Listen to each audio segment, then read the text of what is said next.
Hola, ¿qué tal? Bienvenido o bienvenida. Esto es Expresa.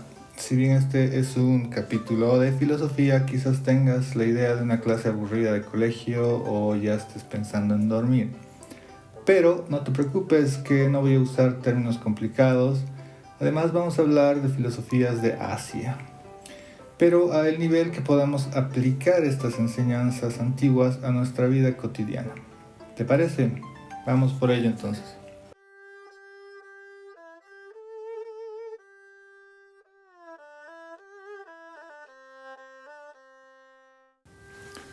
Los temas que vamos a tocar hoy tienen que ver con el budismo directamente o indirectamente. Así que ahí te va una definición de internet. El budismo es un sistema filosófico y religión que tuvo su origen en las enseñanzas de Buda, siglo VI a.C. Se caracteriza por creer en la reencarnación y por aspirar a alcanzar el nirvana a través de una vida de quietud, contemplación, austeridad y disciplina moral. Aún muy ligera la definición, lo que tenemos que entender que después de Buda, sus enseñanzas fueron difundidas desde la India a China y posteriormente a Japón. Dogen fue el primer fundador de la escuela budista Zen en Japón. Incluso existe una película llamada Zen, justamente, la cual cuenta la historia de Dogen y las dificultades que tuvo para fundar una escuela nueva en Japón. El budismo en general tiene varias ramas. Desde que se desarrolló en la India y después pasó a la China y al Japón, ha sufrido unas variantes, pero sus fines son casi los mismos, ¿no? Uno de sus fines principales es superar el sufrimiento y el ciclo de la muerte, ya sea por el camino del nirvana o el de la budeidad. También busca la unidad con el todo, es decir, con el cosmos y el más allá, como diría Bus.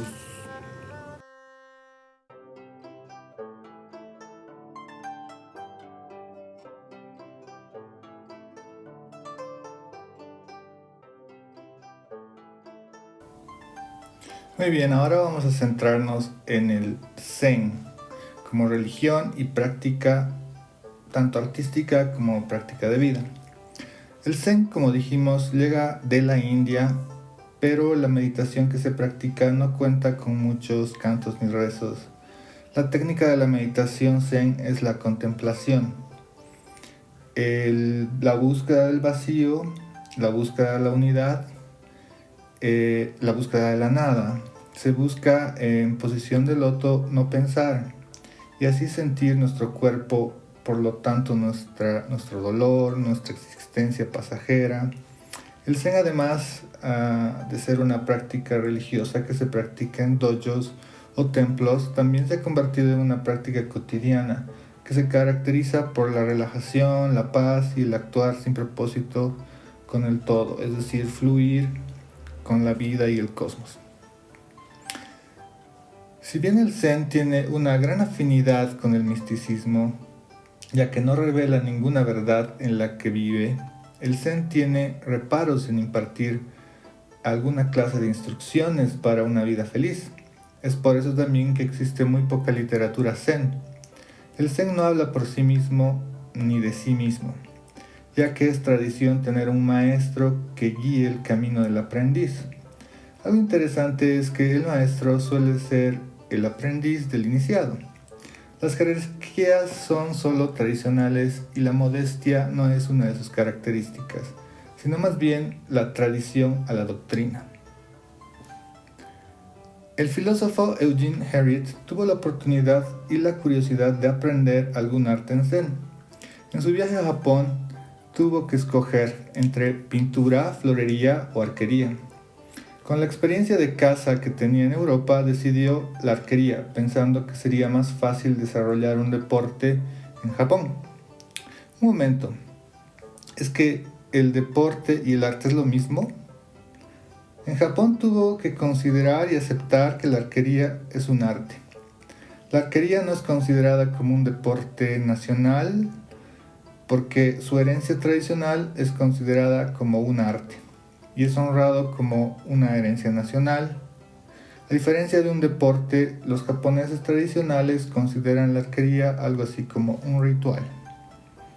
De ahí el porqué del arte de los arqueros no tenga la relación con la destreza de los deportistas, que se desarrolla mediante capacidades físicas, sino cuyo origen debe ser buscado en los ejercicios espirituales, cuya meta es acertar en el blanco espiritual, por lo que el arquero busca apuntar a sí mismo y buscar acertar en sí mismo. Pero ¿cómo es eso? ¿Acaso el fin de un arquero no es acertar en el blanco? Pues el arte de los arqueros nos dice algo distinto. Según ellos, la arquería es una doctrina de vida o muerte, en la medida que el arquero plantea una contienda consigo mismo, una especie de lucha dirigida hacia el mundo exterior.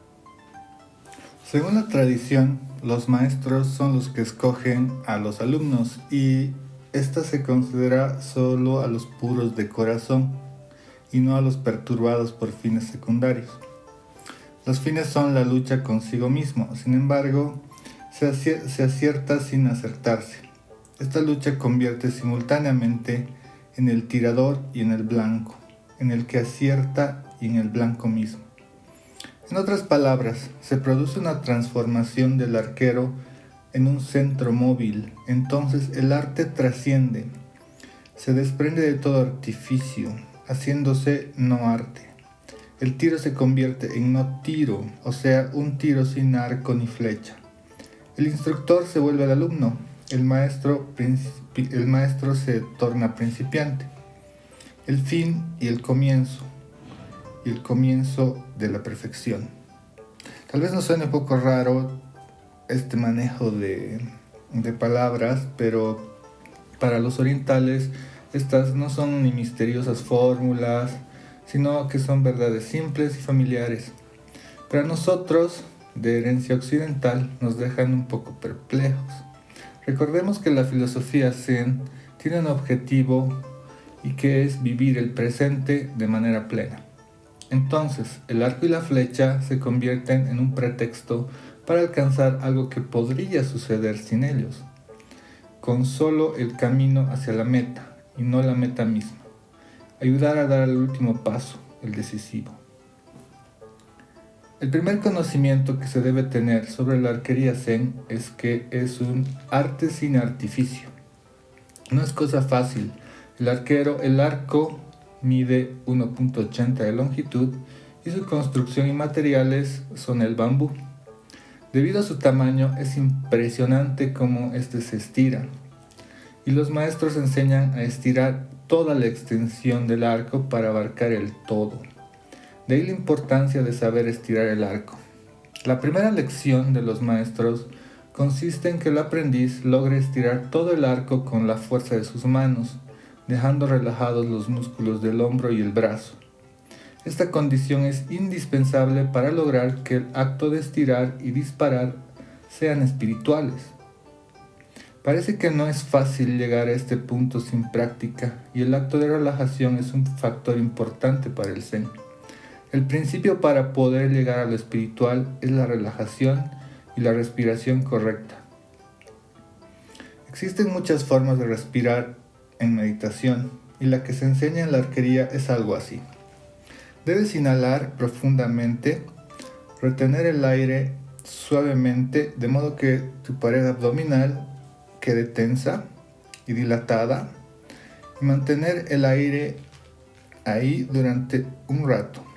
Luego exhalar con la mayor lentitud posible y después de unos momentos aspirar el aire y exhalar continuamente.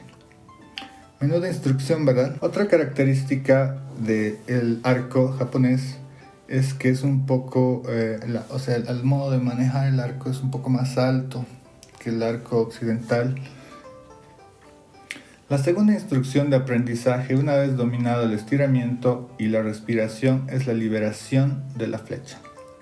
Se dice que la ausencia de esfuerzo necesita de una gran energía. El verdadero arte carece de propósito o de un fin determinado. Cuando más intentamos dar en el blanco, menos lo lograremos.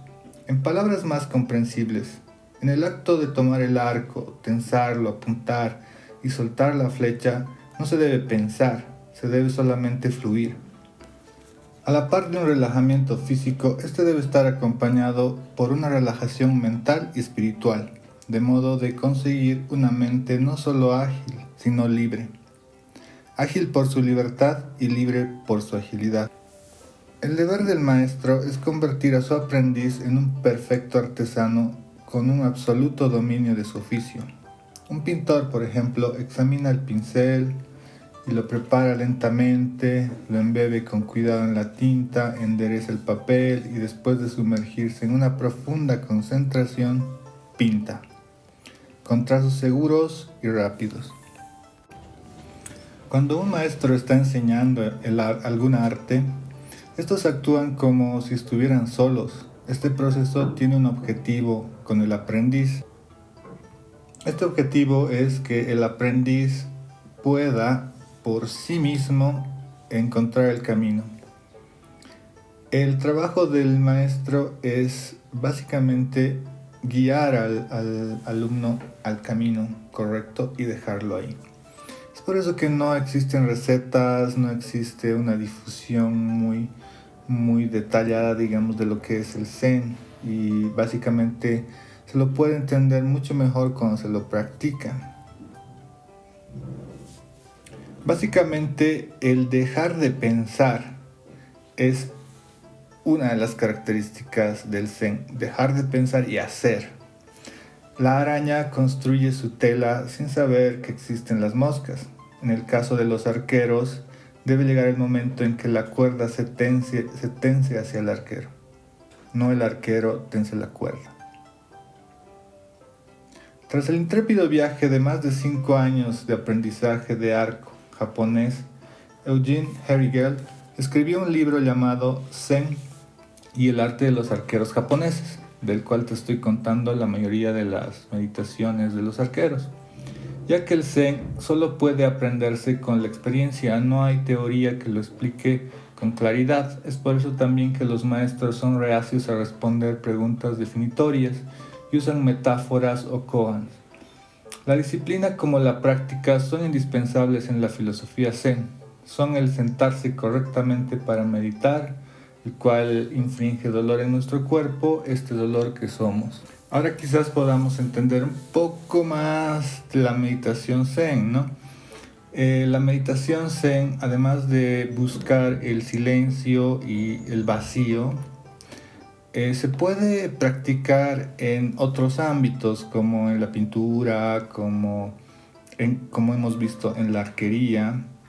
Es decir, podemos meditar mientras nos movemos, podemos meditar mientras hacemos arte.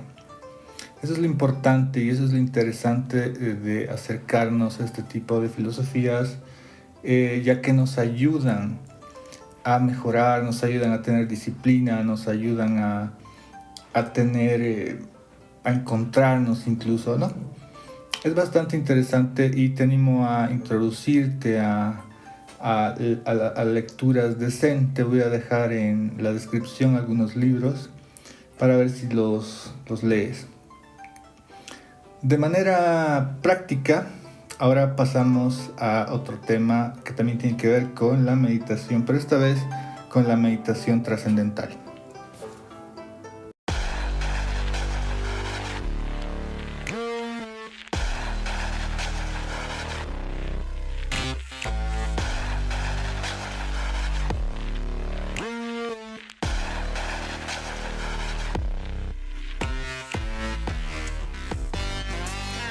El director de cine David Lynch, uno de mis favoritos por cierto, en su libro Atrapa el pez dorado ha revelado uno de los factores más importantes de su proceso creativo, y es la meditación trascendental. Como ya hemos dicho, la meditación se desarrolla en la India, o sea, nace en la India con Buda y va mutando hacia Oriente, ¿no? Y Lynch sigue la meditación trascendental hindú. Entonces, esa es la raíz de la meditación Zen que hemos visto con los arqueros. Es mucho más antigua y por lo tanto mucho más sabia. La vida artística para Lynch tiene ciertas características. Por ejemplo, la pintura era para él una manera de profundizarse tanto cuerpo como mente y plasmar colores en un lienzo, ¿no? Etcétera. Pero Lynch nos dice que la pintura era muy plana, muy quieta, ¿no? Entonces pasó al cine porque este tenía mayor versatilidad y tenía, por ejemplo, el sonido como una herramienta muy poderosa que acompaña a la imagen movimiento en este caso, ¿no? Para Lynch la vida artística es libertad, un proceso de construcción constante y destrucción que descubre algo sobre lo que se construye. La vida artística significa libertad de tener tiempo para que pasen las cosas buenas. No siempre queda tiempo para otros asuntos, nos dice Lynch. A continuación voy a leer la introducción de su libro Atrapa el pez dorado. Titula Las ideas son peces. Si quieres pescar pececitos, puedes permanecer en aguas poco profundas, pero si quieres pescar un gran pez dorado, tienes que adentrarte en aguas profundas. En las profundidades, los peces son más poderosos y puros, son enormes y abstractos y muy bellos. Yo busco un tipo particular de pez, importante para mí, uno que pueda traducirse al cine, pero allá abajo nadan toda clase de peces. Hay peces para los negocios, peces para el deporte, hay peces para todo. Todo, cualquier cosa, surge del nivel más profundo. La física moderna denomina este nivel campo unificado. Cuando más se expande la conciencia, más se profundiza hacia dicha fuente y mayor es el pez que puede pescarse. Los 33 años que llevo practicando meditación trascendental han sido clave para mi trabajo en el cine y la pintura, y en todos los aspectos de la vida. Han sido un modo de zambullirme más a fondo en busca del gran pez. En este libro quiero compartir esas experiencias contigo. Bueno, esta es la primera página del libro En busca del pez dorado de Lynch. Me parece una de las páginas más lindas para lo que quiere llegar, ¿no? Luego Lynch nos dice que nos habla de varias cosas, nos habla de sus películas, nos habla de cómo ha concebido cada una. Igualmente te recomiendo el libro, ¿no? Pero voy a tocar ahorita algunos puntos claves, ¿no? Por ejemplo, Lynch nos dice que el deseo, ¿no? ¿Qué es el deseo? El deseo nos dice es como un cebo. Cuando pescas tienes que ser paciente, cebas el anzuelo, luego lo lanzas y esperas, ¿verdad? Ese es el deseo, es el cebo que atrae a los peces, a las ideas. Lynch también tiene un método para traducir sus ideas pescadas. En cada proyecto o película que se contempla como un experimento. Es decir, cada proyecto que él va a hacer lo va a enfocar como experimental. El ejemplo que nos pone en el libro es que si empezamos a tallar un trozo de madera y no acaba de quedar bien, esto da que pensar, ¿no? Te sirve de punto de partida. Actúas y reaccionas, de modo que conseguir que todo quede correcto se convierte en una especie de experimento. Cuando meditas, ese flujo se incrementa, la acción y reacción se aceleran, es como un baile improvisado, vas con todo. Y no es como un coach cuando te dice detente a oler las rosas y tu vida mejorará, no es así, ¿no? Esto viene de adentro, tiene que nacer de lo más profundo e ir creciendo cada vez. Es una disciplina, es algo que se tiene que hacer diariamente, ¿no? Así que hay que trascender, o sea, tenemos que buscar, si es que escogemos este camino, la trascendencia, experimentar el yo, la conciencia pura y observar qué ocurre, ¿no? Lynch nos dice que con los avances científicos modernos se han acumulado ya pruebas empíricas de que la trascendencia trae beneficios reales, ¿no? Las mediciones de electrocardiogramas, electroencefalogramas en investigaciones cerebrales demuestran que alguien que está trascendiendo entra en un cuarto estado de conciencia. Esto Lynch en su libro nos dice que él lo ha visto acompañado del doctor Fred Travis. Entonces ahí tenemos un acercamiento científico a poder ver, digamos, el tema de meditación como algo productivo en nuestra vida, ¿no? Podemos ver también muchas aplicaciones que se están abriendo sobre mindfulness, sobre el meditar, sobre descansar, sobre no agobiarse con el trabajo, etcétera, etcétera. Estas vienen de acá, ¿no? Tienen el origen en Buda, básicamente, ¿no? Entonces, beneficios la meditación siempre nos va a traer, aunque no parezca. Nos vamos a constituir como seres humanos cada vez más cercanos a nosotros mismos, ¿no? Entonces ahora ya podríamos sacar algunas conclusiones que nos puede servir en la vida, en nuestro día a día, ¿no? Y es que se puede, conclusión 1 sería que podemos meditar en cualquier lugar y haciendo cualquier cosa. Por ejemplo, podríamos meditar nosotros si limpiamos, por ejemplo, ¿no? Podríamos meditar cuando estamos haciendo algún arte, es decir, cuando estamos manejando algo con las manos. Pintar, esculpir, cualquier cosa que tenga que ver con las manos nos podría llevar a una meditación. Incluso el caminar o el trotar puede ayudar, digamos, a entrar en este estado de conciencia profundo donde nos deshacemos de las tensiones, de los prejuicios, de nuestras preocupaciones y todos los temas que nos agobian, y entramos en un estado, o por lo menos lo intentamos y vamos intentando entrar en ese cuarto estado, ¿no? El arte de los arqueros nos ha demostrado de que podemos meditar en movimiento y lograr la perfección, ¿no es cierto? Podemos meditar y lograr dar en el blanco sin ni siquiera pensarlo. Esa idea me gusta mucho. Bueno, segunda conclusión, podríamos decir que al meditar cada vez nos acercamos más a nosotros mismos. Al meditar cada vez más somos nosotros. Al meditar cada vez más eres tú. Como tercera conclusión, podríamos decir que en temas productivos, artísticos, creativos e innovadores, la meditación puede ser muy, muy, muy fructífera y muy de ayuda en nuestro trabajo cuando estamos haciendo algún tema creativo.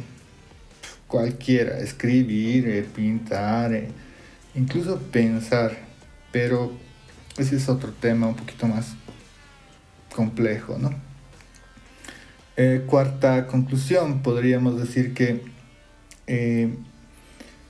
de manera científica se ha demostrado ya actualmente este tipo de prácticas como productivas, como incluso curas para personas que tienen padecimiento de los nervios, como del Alzheimer como del Parkinson, por ejemplo, ¿no? El hecho de meditar puede disminuir, digamos, el tema del movimiento involuntario, ¿no? Lo mismo en nuestra vida cotidiana, el hecho de meditar es una especie de cura, es una especie de curarnos a nosotros sobre nuestros problemas que a veces no son ni siquiera importantes en nuestra vida, ¿no? Al compartir, bueno, especialmente con tus amigos, me estás ayudando a difundir más este tipo de canal que se está enfocando en difusión cultural, en expresión libre, y que vamos a continuar con episodios cada semana. Así que te invito a compartirlo, descargarlo y bueno, sobre todo si es que te ha gustado, ¿no? Nos vemos la próxima. Que te vaya muy zen.